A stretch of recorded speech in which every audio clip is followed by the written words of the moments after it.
Storm Claudia has unleashed a tragedy that perhaps the modern history of the United Kingdom and Portugal has never witnessed. This is not merely a storm. This is an event where both nations were utterly swept away, submerged in a sudden and intense devastation that defies belief. Everything unfolded in the blink of an eye.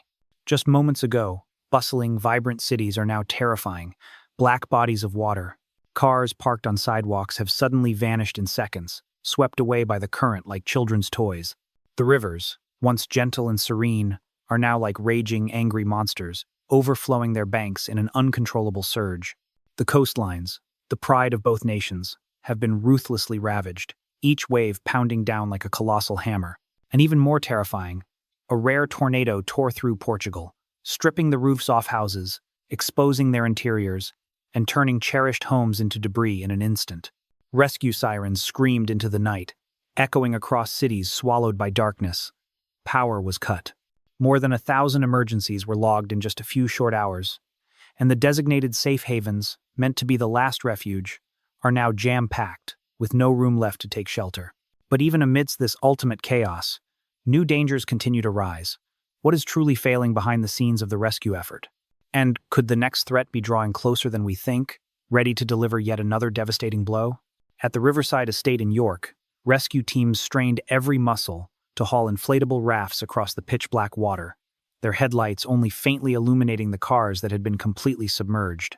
They struggled to move from house to house, bracing themselves against the strong currents and jammed doors to reach families trapped on the upper floors. They carried and piggybacked residents through chest-deep water.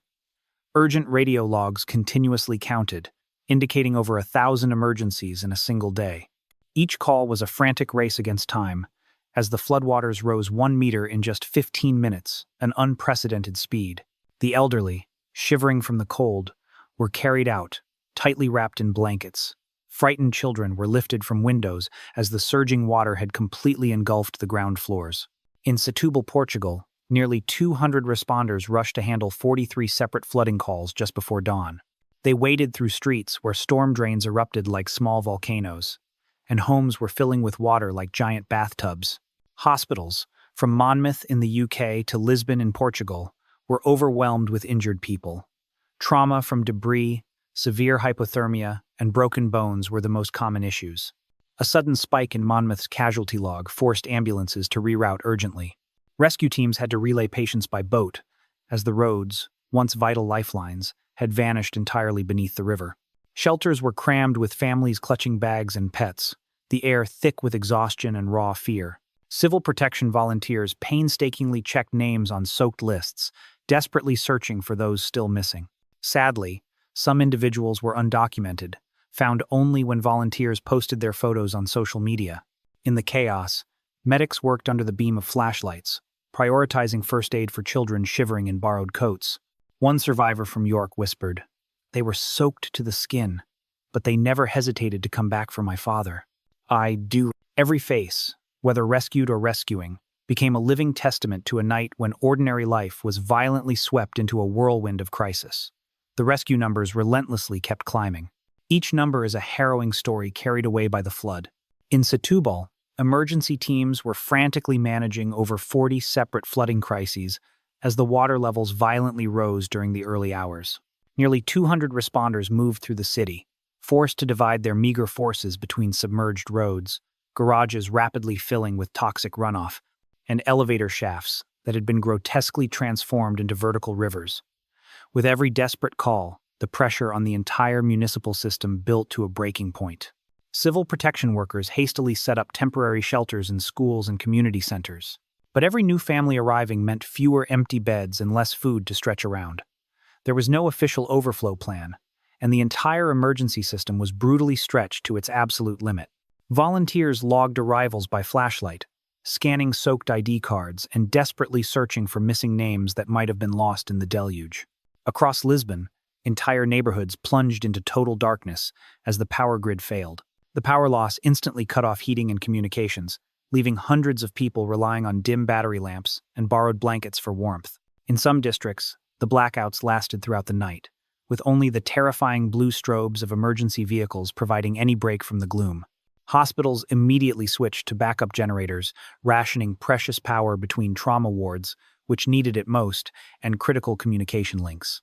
Along the Douro River, outreach teams from local NGOs attempted the impossible, reaching isolated camps and vulnerable riverbank settlements, many populated by undocumented families or people without phones. With bridges underwater and major roads completely blocked, some were left waiting for agonizing hours. Their only link to potential help was a single blurry photo posted by a volunteer online. Field reports emerging from the Douro region painted a grim picture, exposing colossal gaps in the safety net. Families missed entirely by official census counts, severe language barriers slowing down the intake process, and shelters that simply could not promise a bed for everyone seeking refuge. For the most vulnerable, rescue came down purely to luck, a stranger's phone call, a lucky found address, or finding a tiny space on a crowded floor. Even as the rain momentarily slowed, the demand for aid continued its terrifying climb, mercilessly exposing every structural weakness in the emergency response framework. Then, disaster struck in the UK. At 2:17 inches the morning, the A379 bridge outside Plymouth gave way. CCTV captured the terrifying moment the center span crumpled into the black water below. 50 vehicles were instantly left stranded on either side, their headlights flickering helplessly in the downpour as the only safe route south vanished in seconds. Emergency crews scrambled to reroute ambulances and launch rescue boats, but the forced detour cost precious, irretrievable minutes. Municipal engineers, reviewing horrifying maintenance logs, discovered the bridge had been explicitly flagged for reinforcement work, which was scheduled for late autumn, but was tragically postponed after a last-minute budget reshuffle. Now, the catastrophic collapse forced a rapid, panicky audit of every crossing structure in the floodplain. The systemic failure wasn't confined to the structural decay of aging bridges. It was a crisis rooted deep beneath the streets of major cities. In Lisbon, storm drains, the very arteries meant to protect the city, buckled under the onslaught. Maintenance records screamed of overdue upgrades and explicit warnings that had been lethally ignored. Water didn't just drain slowly. It burst through street grates, surging violently into ground floor flats, mercilessly overwhelming pumps that were designed only for storms half this size. Engineers traced the entire backlog to chronically blocked culverts, a critical problem that had been noted in city council reports for years, only to be shelved and forgotten amidst political bureaucracy. The paralysis spread swiftly to the air and rail networks. Madeira International Airport, a crucial hub, was forced to suspend all flights as runways vanished beneath a terrifying expanse of standing water, leaving travelers stranded, bewildered, in dimly lit terminals. Across southern Wales, rail lines disappeared beneath the flood tide, and emergency crews were dispatched to inspect embankments for dangerous erosion. Every single choke point, bridges, drains, and rails was now ruthlessly tested by a storm that had somehow located every single weak link in the nation's protective chain. The destructive impact was immediately wide-reaching, and the recovery, experts warn, will be measured not in days, but in agonizing weeks and months. But the question remains, why? Why this sudden monstrous violence? Why did this storm possess the strength to find and exploit every single flaw in our infrastructure? The terrifying answer lies high in the atmosphere. A stalled jet stream locked the relentless rain bands over Portugal and the UK, effectively trapping the storm's core directly above the same vulnerable regions for hours on end. Met Office synoptic charts revealed the jet stream diverging just west of Iberia, acting like a cosmic guide, steering Claudia's heaviest, most concentrated rain directly into densely populated urban centers. Simultaneously, a deeper, more chilling factor was at play: the ocean itself. At sea, the Atlantic surface temperatures were running an alarming 1 to 2 degrees Celsius, above average. NOAA anomaly maps lit up the coastline like a Christmas tree, signaling a significantly deeper, more massive moisture reservoir than scientists had ever anticipated. This extra, abnormal heat meant every single cloud mass carried a horrifyingly greater volume of water, and when the storm finally arrived, it unleashed up to 150 millimeters of rain in less than a single day. Animated rainfall accumulation graphics from both national agencies confirmed the local, record-breaking peaks. Lisbon gauges hit a staggering 150 millimeters. Monmouth gauges reached nearly 120 millimeters. The ground, already completely saturated from earlier, forgotten autumn storms, could absorb absolutely nothing more. With nowhere left to go, the torrent of water rushed uncontrollably into rivers, choked drains, and straight into the streets. In Portugal's south, the atmospheric chaos delivered one final, cruel blow. IPMA radar captured a sight rarely seen in the region: a sharp, unmistakable tornado signature. This appeared as a terrifying twisting red core mapped near Faro, an indicator that set the deadly stage for a funnel cloud to successfully touch down and inflict further structural catastrophe. Each of these devastating factors, the unyielding jet stream stall, the record-breaking warm seas, the extreme, deluge-level rainfall, and the sudden, violent wind shear, combined in a destructive symphony to absolutely overwhelm every single local forecast and every layer of defense. The science was chillingly clear. Claudia's unprecedented violence was absolutely no accident. It was the predictable, terrifying result of an atmospheric chain reaction that left zero margin for error, a catastrophe waiting to happen. The immediate crisis may be momentarily peaking, but the threat is far from over. Forecast models are now split, carving the days ahead into three horrifying potential paths. The most optimistic and, statistically, the most likely path, sitting at a nervous 70% probability, shows the rivers finally beginning to subside. Water gauges in Monmouth and Lisbon have, against all odds, started to drop. Scattered patches of sun may break through the clouds, and brave cleanup crews can begin to fan out across the muddy, ravaged streets. Emergency alerts will likely ease as the rainfall tapers off, granting the battered towns a desperately fragile pause. However, agencies are issuing stern, explicit warnings that a second, far more dangerous scenario with a gut-wrenching 1 in 5 chance could unfold instead. New, lurking rain bands are entirely possible, and the ground remains saturated beyond measure. Even a brief, sharp burst of localized rain could instantly send river levels climbing again, transforming relief into renewed panic. Radar loops from the Met Office and IPMA are tracking every isolated cloud formation, searching like desperate sentinels for any signs of a grim return. Should this scenario materialize, secondary, amplified flooding could swiftly force entirely new rounds of mass evacuations, close down already crippled airports, and keep the overflowing shelters desperately crowded for days longer.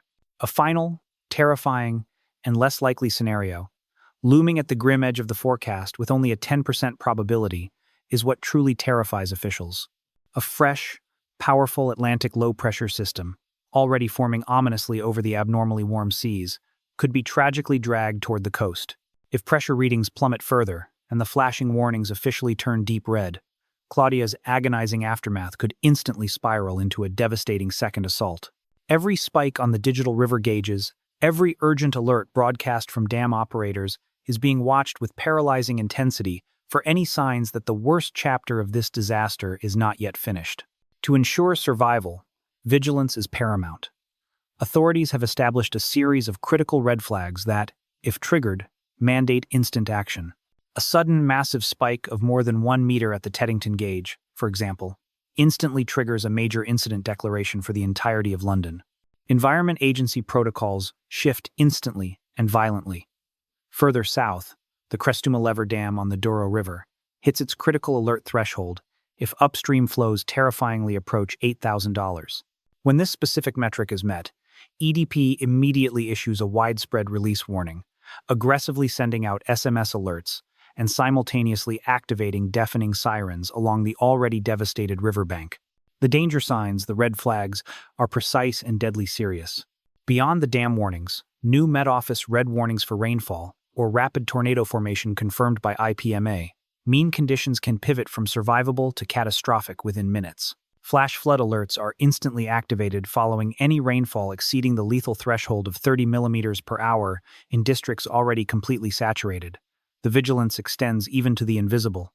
If a terrifying radar gap appears, where satellite or ground coverage mysteriously misses, a developing storm cell authorities drastically increase ground patrols and keep response teams at a perpetual state of ready.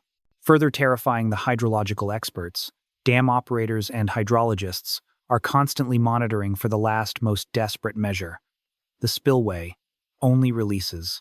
This is a step that has not yet been triggered, but it remains a horrifying possibility, always just minutes away in a fast-rising, uncontrollable river. But there are also green flags, the desperately sought signs of hope that the immediate threat may finally be receding. These matter just as critically. Rain gauges showing a steady 2-hour drop signal that floodwaters may, at last, be on their definitive retreat. Dam operators can finally confirm that no further, panic-inducing releases are planned only when upstream flows stabilize conclusively. The lifting of active red or orange warnings by the Met Office or IPMA offers a deep breath of relief, implying that the worst of the atmospheric fury is likely over, but this relief is conditional, entirely dependent on rainfall bands remaining completely clear of the region. Local agencies can begin the long process of downgrading alerts only when live, verifiable data irrevocably confirms that the immediate, existential threat has definitively passed. Every spike, every alert, every single drop in the gauge, each one is a critical signal. For this traumatized region, right now, absolute vigilance is the singular key to survival. However, the final, most chilling message emerging from this disaster is not about the next 24 hours, it's about the next decade. Extreme storms like this monstrous Claudia are no longer a rare anomaly or a once-in-a-century event. They are, tragically, becoming the devastating norm. Warmer Atlantic waters, now proven to be the engine of Claudia's incredible power, are fueling a terrifying new era of flash floods, unprecedented wind shear, and destructive tornadoes across the entire European continent. Today's harrowing emergencies, the desperate rescues, the collapsed infrastructure, the overflowing morgues and shelters will soon be tomorrow's mundane normal. For every community that rebuilds its shattered homes and reinforces its broken bridges, the true, agonizing test is not how quickly they return to normal, but how fundamentally they prepare for the future. The question is not if the next storm will arrive, but when and with what unimaginable fury.